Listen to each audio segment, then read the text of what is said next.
Hello everyone, మనకి రోజు చాలా అంటే చాలా మెసేజెస్ వస్తూనే ఉంటాయి. అలానే నిన్న నాకు ఒక మెసేజ్ వచ్చింది. ఆ విషయం ఏందో ఈ వీడియోలో నేను షేర్ చేయబోతున్నాను. మా ఇన్స్టిట్యూట్ సంబంధించిన యాడ్స్ అనేది మేము సోషల్ మీడియా రన్ చేస్తూ ఉంటాం. అలా మాకు చాలా మెసేజెస్ వస్తూనే ఉంటాయి.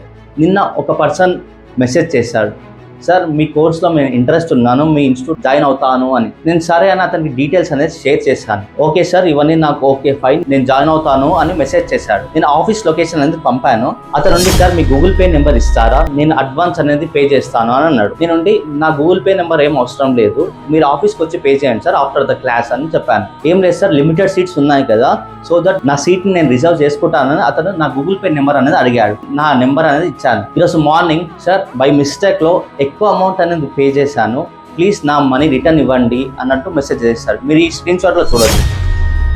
బట్ ఆ మనీ అనేది నాకు రాలేదు. అతను జస్ట్ మెసేజ్ మాత్రమే పంపించాడు, పేడ్ అని గూగుల్ పేలో. చూసుకున్నట్లయితే గూగుల్ పే ఫార్మాట్ ఎలా ఉంటుందో అలా మెసేజ్ చేశాడు. సో ఇలాంటి సైబర్ నేరాలు చాలా అంటే చాలా రోజుకి చాలా జరుగుతూ ఉన్నాయి. కాబట్టి దీని నుంచి చాలా జాగ్రత్తగా ఉండండి ప్రతి ఒక్కరు. మనకి ఎందుకంటే చాలా అంటే చాలా మెసేజ్ వస్తూనే ఉంటాయి. మీరు చూస్తున్నట్టు ఎలక్ట్రిసిటీ బిల్ అని, యూపీఐ బిల్ అని, లోన్ అని, వాట్సాప్లో కూడా ఈ మధ్య చాలా అంటే చాలా మెసేజెస్ వస్తుంటాయి.